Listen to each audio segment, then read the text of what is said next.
नमस्कार दोस्तों, आपका बहुत बहुत स्वागत है आपके अपने चैनल एनालाइज विद राजेश में। दोस्तों, आज हम लोग एक ऐसी स्ट्रेटजी के बारे में चर्चा करेंगे जो कि मार्केट के इनिशियल मूवमेंट में आपको अपॉर्चुनिटीज दे देगा और मार्केट के फर्स्ट आधे घंटे 45 मिनट के अंदर ही आपको काफी अच्छा रिवार्ड मिल सकता है। दोस्तों, ट्रेडिंग में 93% लोग लॉस करते हैं, 99% लोग एफडी रिटर्न से कम बना पाते हैं। और उससे भी ज्यादा गंभीर बात यह है, कोरोना काल में जो उगाए थे लोग, मार्केट का असली रूप देख करके लाखों लाखों लोग ट्रेडिंग छोड़ रहे हैं। तो जिन्होंने सारा कुछ करके देख लिया है और अब मार्केट छोड़ने का विचार कर रहे हैं या जो समझ रहे हैं कि ये सब अपने बस की बात नहीं है, उनके लिए मैंने डिजाइन किया है कुछ स्ट्रेटजियां और कुछ नियम जो कि उन्हें इस समस्या से निजात पाने में काफी मदद करेगा। और ये हमने इंक्लूड किया है अपने क्रैश कोर्सेज में। उसके अंतर्गत केवल 2 स्ट्रेटजीज बताई जाएंगी। इनका रिजल्ट काफी बढ़िया आता है और सबसे बड़ी खासियत क्या है कि इसमें डिसीजन लेने में कोई हेजिटेशन नहीं होगा। तो जो लोग बिल्कुल निराश हताश हो गए हों वो इसको आजमा करके देख सकते हैं। तो दिवाली के बाद से सेशन चालू होने वाले हैं और इस अपॉर्चुनिटी को जाने मत दीजिए। तो ये स्ट्रेटजी है ओपनिंग रेंज की। आपने ओपनिंग रेंज ब्रेकआउट के बारे में काफी सुना होगा, लेकिन जितना इसके बारे में चर्चा होती है ओपनिंग रेंज ब्रेकआउट उतना सिंपल नहीं होता है। तो इसमें अगर कुछ बातों का ध्यान रखेंगे तो ओपनिंग रेंज ब्रेकआउट आपके लिए काफी ज्यादा बेनिफिशियल हो जाएगा और काफी अच्छे मूवमेंट मिलने के आसार भी रहेंगे। तो ओपनिंग रेंज का बेस्ट बेनिफिट उठाने के लिए सबसे पहले आप अगर मेजर ट्रेंड को देखें तो काफी अच्छा रहता है। और मेजर ट्रेंड को देखने के लिए आपको ये देखना चाहिए कि मार्केट 20 मूविंग एवरेज के ऊपर है या नीचे है या इसके बीच में चल रहा है। यहाँ पे हमने लिया है 20 मूविंग एवरेज का हाई एंड लो। ये हाई है, ये लो है। तो देखना ये है कि मार्केट अगर इसके ऊपर चल रहा है तो ये बुलिश है, 20 हाई लो के नीचे चल रहा है तो मार्केट बेरिश है, और अगर 20 हाई लो के बीच में चल रहा है तो मार्केट रेंज बाउंड है। तो ओवरऑल अपने को ये देखने का है कि मार्केट में हायर हाइज बन रहे हैं या लोअर लोज बन रहे हैं और उसके बेसिस पे अपने ट्रेंड को आइडेंटिफाई करेंगे। जनरली जब अप ट्रेंड रहता है तो मार्केट का मूव अपसाइड ज्यादा अच्छा होता है। वैसे समय में मार्केट प्रीवियस क्लोजिंग के ऊपर अगर है तो बुलिश जाने के आसार काफी ज्यादा रहते हैं। और जब मार्केट डाउन ट्रेंड में रहता है तो जनरली गैप डाउन खुलते हैं, नीचे का मूवमेंट होता है, और मार्केट अगर प्रीवियस डे क्लोजिंग से नीचे है तो उसके नीचे जाने के आसार काफी ज्यादा रहते हैं। तो मेजर ट्रेंड आइडेंटिफाई करने के बाद हम लोग आ जाएंगे 15 मिनट के टाइम फ्रेम में और देखेंगे कि 15 मिनट टाइम फ्रेम में ओपनिंग कहाँ हो रही है। पहली बात तो यह है कि मार्केट अगर प्रीवियस डे क्लोजिंग के ऊपर है तो ज्यादा चांस है कि ऊपर की तरफ में जाएगा। इसके लिए सबसे स्ट्रॉन्गेस्ट हर्डल होता है प्रीवियस डे क्लोजिंग।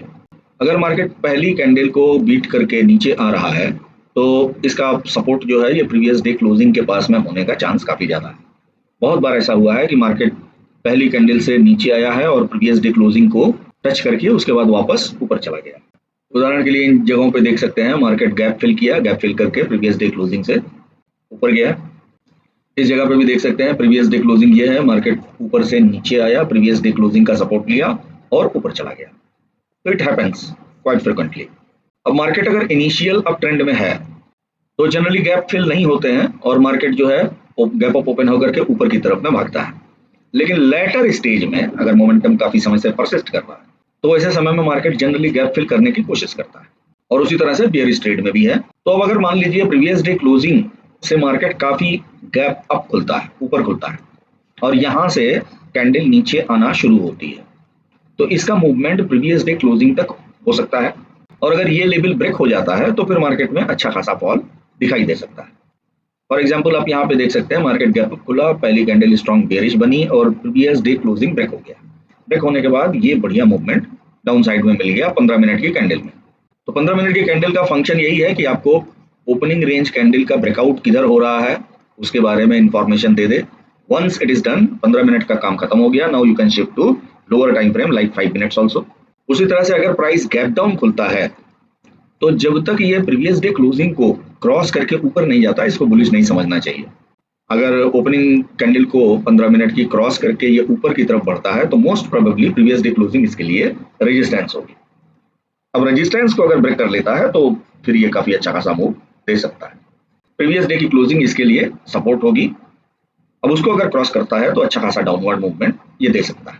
तो इन बातों को ध्यान में रखते हुए अपने को ट्रेड सेटअप तैयार करना चाहिए। 15 मिनट की पहली candle including it's high and low mark करना चाहिए। अब प्राइस अगर इसको क्रॉस करके ऊपर जाता है तो बुलिश ट्रेड लेना चाहिए, लेकिन कब? लेकिन यहाँ पे ध्यान रखने की बात यह है कि अगर प्रीवियस डे क्लोजिंग से ज्यादा दूर नहीं है, नजदीक का मामला है, तो फिर इसको क्रॉस करके ऊपर भी जाए तो बुलिश ट्रेड नहीं लेना चाहिए unless previous day closing is not cross. अगर मार्केट गैप डाउन खुले और प्रीवियस डे क्लोजिंग से काफी दूर खुले और कैंडल ऊपर की तरफ में जाए तो वहां पे ट्रेड लेने में सहूलियत होगी, क्योंकि प्रीवियस डे क्लोजिंग तक अगर बीच में कोई प्रोमिनेंट रेजिस्टेंस नहीं है तो वहां तक का मूवमेंट प्राइस दे सकता है, प्राइस हो सकता है गैप फिल करने की कोशिश करे। लेकिन अगर गैप डाउन हुआ है और नजदीक है प्रीवियस डे क्लोजिंग के तो फिर वहां पे ट्रेड अवॉइड करना चाहिए। उसी तरह से गैप अप का भी मामला है। अगर प्राइस गैप अप खुला है और पहली कैंडल को क्रॉस करके ऊपर की तरफ बढ़ रहा है तो ऊपर जाने के आसार काफी तगड़े हैं। बट अगर प्रीवियस डे कैंडल को क्रॉस करके नीचे की तरफ आ रहा है तो वैसे कंडीशन में ट्रेड तभी लेना चाहिए जब प्रीवियस डे क्लोजिंग से ओपनिंग काफी ऊपर हुई हो, क्योंकि ऊपर अगर ओपनिंग है और ओपनिंग कैंडल को क्रॉस करके प्राइस नीचे आ रहा है तो प्रीवियस डे क्लोजिंग तक ये पहुंच सकता है, वो लेवल इसके लिए तगड़ा सपोर्ट का काम करेगा। अब अगर इसके नीचे जाता है तो यहाँ पे अच्छा खासा डाउनफॉल दिखाई दे सकता है। तो यहाँ सिंपलेस्ट थिंग ये है कि अगर पहली कैंडल को क्रॉस करके मार्केट ऊपर जाता है, खास करके प्रीवियस डे क्लोजिंग का सपोर्ट ले करके अगर इनगल्फिंग या कोई हैमर या कोई भी बुलिश पैटर्न बनता है तो वहां पे आपको अच्छे मूवमेंट के चांसेस मिल सकते हैं और वो अपसाइड होते हैं। इसके लिए बेस्ट तरीका ये है कि ओपनिंग रेंज ब्रेकआउट होने पे यहाँ पे पोजीशन बनानी चाहिए, स्टॉप लॉस ओपनिंग रेंज के नीचे। बल्कि अगर जो थोड़ा सा जिनकी रिस्क एपेटाइट ज्यादा है वो यहाँ पे ये पोजीशन लेकर के होल ऑफ द डे के लिए छोड़ सकते हैं। कभी कभी इतना तगड़ा मूवमेंट मिल जाता है, इतना तगड़ा मूवमेंट मिल जाता है कि यू विल बी सरप्राइज्ड। लेकिन उतना अनड्यू रिस्क नहीं लेने का। जैसे यहाँ देखिए गैप अप खुला, प्रीवियस कैंडल को क्रॉस किया, रिट्रेस करके आगे बढ़ा तो दिस मूवमेंट वाज देयर। लेकिन रोज रोज ऐसा नहीं मिलेगा, तो इसलिए स्विंग लेवल पे अपना ट्रेलिंग करते रहिए या एक कैंडल पहले की लो पे आप ट्रेल करते रहिए, वो ज्यादा बेटर रहेगा।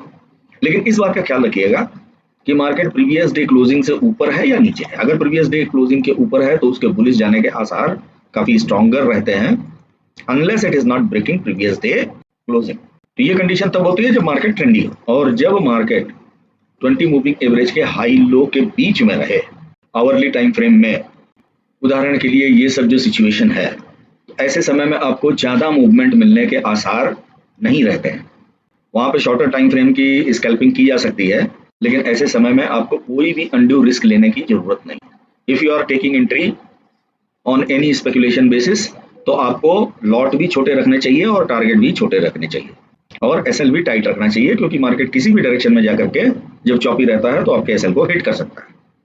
यहाँ पे एक बात और कहने लायक है कि अगर ओपनिंग रेंज की पहली कैंडल बहुत बड़ी बनती है या बहुत तगड़ा गैप होता है तो ऐसे केस में भी आपको बहुत सावधानी रखना चाहिए, बिकॉज पहली कैंडल जो बहुत बड़ी होती है वो काफी खतरनाक होती है। उदाहरण के लिए यहाँ पे देखिए ये ओपनिंग रेंज की पहली कैंडल बहुत बड़ी बनी है और पहली कैंडल बनने के बाद मोमेंटम समाप्त। तो जहां भी बहुत एक्सेप्शनली बड़ी कैंडल या एक्सेप्शनली बड़ा गैप अप या गैप डाउन होता है वहां पे जंप ट्रेड नहीं करने का, वहां पे सावधान रहने का, क्योंकि उसी जगहों पे जो लोग प्रॉफिट में होते हैं वो फिर अपनी प्रॉफिट बुकिंग करना शुरू कर देते हैं, जिससे प्राइस वहां से पुल बैक लेने लगता है।